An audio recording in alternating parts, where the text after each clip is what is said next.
So to fix this problem, first of all, what you have to do is to tap on the power button for some while. Now tap on restart, then you tap on OK. And when you get your phone restart, your problem is going to get fixed. When you restart your device and it's still not getting fixed or it's still not fixed, this is what you have to do. First of all, go to your phone menu and scroll down below. When you scroll down, try to search for HMRC app. When you find the app, use your finger to tap on it for some while. Then after that, tap on app info. Now what you have to do when you get over here is to tap on permissions. Make sure you allow the camera and also storage permission. So after allowing it, go back and tap on force stop. Now tap on OK. Then after that, tap on mobile data and Wi-Fi. Make sure the background data is turned on.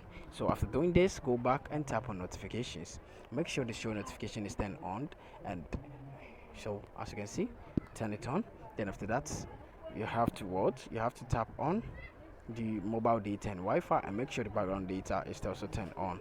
So after doing this, what you have to do is to go to your Google Play Store to check for the updates.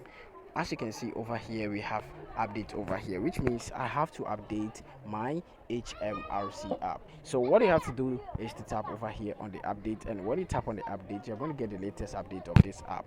And when you do this, what you have to do is to restart your device. Don't tap on open after updating it. So tap on the power button for some while, tap on restart, then tap on OK to restart your device, and this problem is going to get fixed. Thank you very much for watching this video. See you in my next video.